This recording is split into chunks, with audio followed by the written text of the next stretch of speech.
Hey guys, it's JV over on the A&D Media Production channel as well as the JV Production channel. And I want to do a quick devlog today. It's not really a serious one, it's more like a simple sweet one for my game Dungeon Crafter.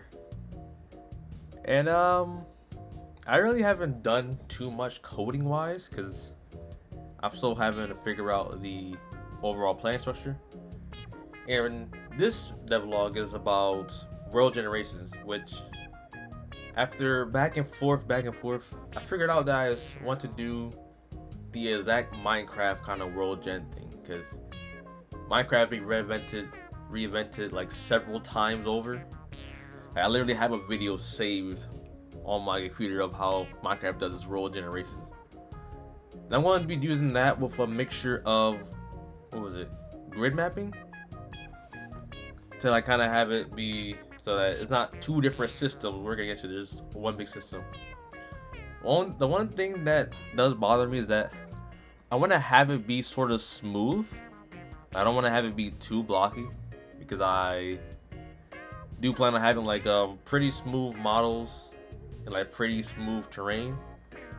But more and more I realize how every strategy I try to do is going to not work at this little class. For example, one of the digging feature, I want to use like a vertice or face based editing system. What it was called. Pretty much whenever you dig, it'll pretty much have like a somewhat smooth sort of what was it? What the words? Incline or decline. So something like this, really, where it looks smooth enough, but not like I don't know. I don't know how to explain it. It's very weird to explain. But like this wasn't gonna work because it was originally gonna be a plane or like a connected cube that's divided into the number of squares needed, and then you'll have like your Minecraft sort of thing where it's one structure block that is paired up to another one, and then that's how you'll be able to dig underground. Because the way I had originally, you will like dig on the surface, but then you couldn't dig like to the side because it'll be affecting the other faces above, which will be a cool sort of way to show like the dirt or grains or like sand is like sliding down as you dig. Well, I think that would be a bit too much, especially for time and coding optimization to be doing all that. So I decided to keep it simple and just do straight Minecraft.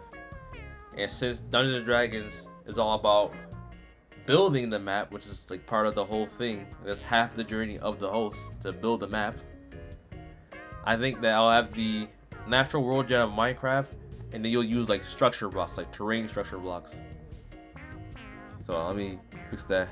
So for example, you have your sphere, which I am using like a lot of squares and cubes to keep the game optimized. That way when I turn it into a game model, which for Blender, just simple Command T. Oops, I think I gotta press edit first. Edit and then Command T? No. Yeah. Yeah, edit and Command T, then it will turn it into triangles, which is how, game models are supposed to look. So you got your sphere, you got your pillars, your regular block, your slabs. This right here, I call it a terrain structure because I want to add a drilling mechanic, so you guys see like drill into the block.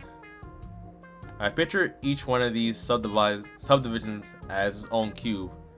With the drill tool, it will delete one cube, so like it looks like you're actually drilling through the structure. I was gonna add like a chisel thing, but I think how I'm gonna do it is that the chisel tool will probably work a little bit like the little tiles mod. If you ever played the little tile mod on Minecraft, you'll know how that kind of works. Where you just have a cube and you chisel it and it'll become a triangle. And I think since I'm gonna have you guys like move the faces around, you can make it like 1 by 1, like 1 foot basically, 1 square foot.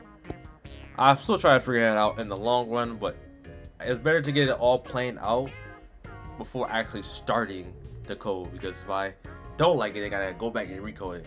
You know, even though I have a year deadline, and I know that the hardest part may be the coding aspect of it, I still want to treat this as I have little to no time, so I don't procrastinate to get a playable model. So you have your slopes, your outer slopes. I was thinking about trying to do inner slopes. Yeah, so that way like you can just curve it in. But you can literally just recreate it using pre-existing models. Because before, like literally last night, the way I was planning it, I had to make over 2,500 different structures and models. And I'm like, that takes way too much time. That is not optimized. So by doing it this way, by keeping all of these blocks in like a combination of each ones, then that'll work a lot better and give a lot more freedom without demanding a lot more performance, basically. And again, since I'm not sure how many the other teams are going to use top-down view or first-person view, so I'm not sure if we're going to have like a lot of flat ground or create your own hills on the flat ground. All I know is that the options is there, basically. And the World Gen will give you like a good foundation that you can smooth out, or you can just have it be blocking each other. Because D&D is all about grids. And realistically speaking, only like the minifigures are like smooth and extremely detailed. Everything else is like sometimes made as a pre-made model or from building pieces. Or you know, they're 2D they're 2D artwork. So me cutting that corner, I feel as though is appropriate. Then you got your, you know, your curved angle ones. Then you have your smooth ones.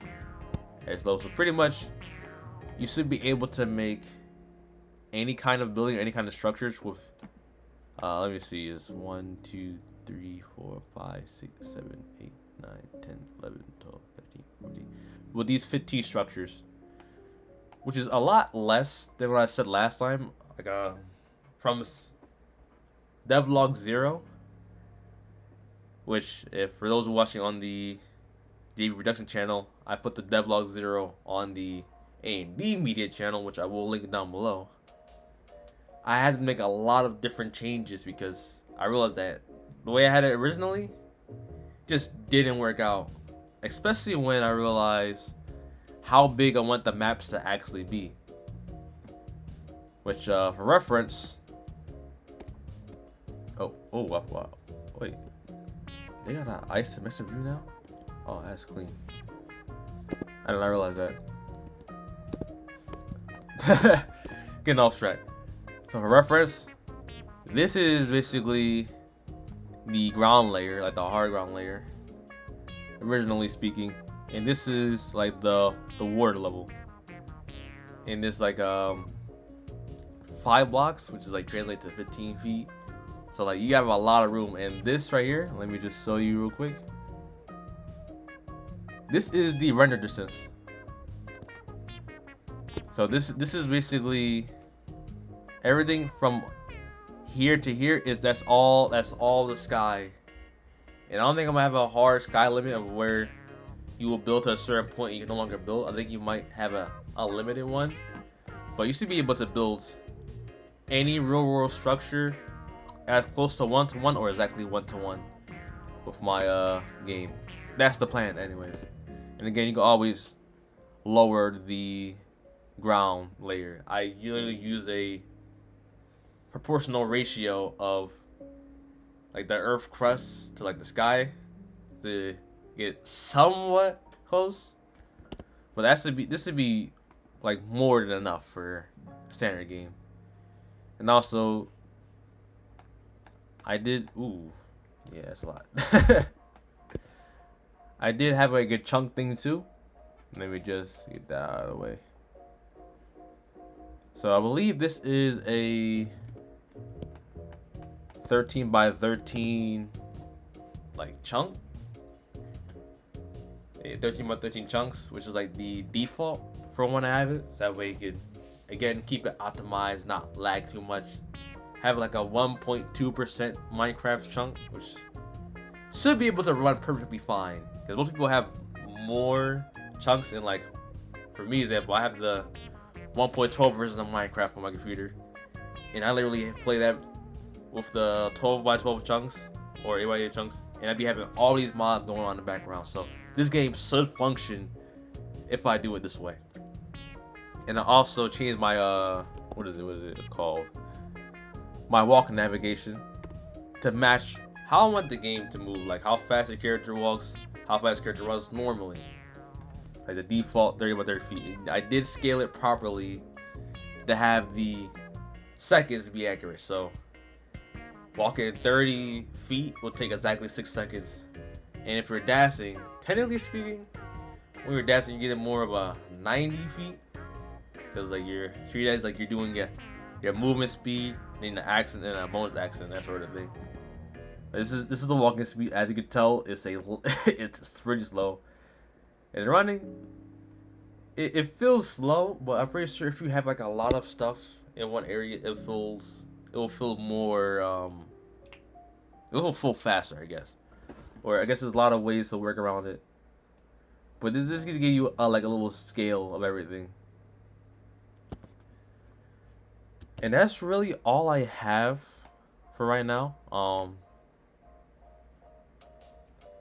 Each chunk is like 12 by 12 squares, I believe. So like each chunk is 60 feet, which is, you know, it's your movement action and like your base movement speed. So each chunk is like a full turn worth of movement. And again, this is like the whole rendering sort of thing.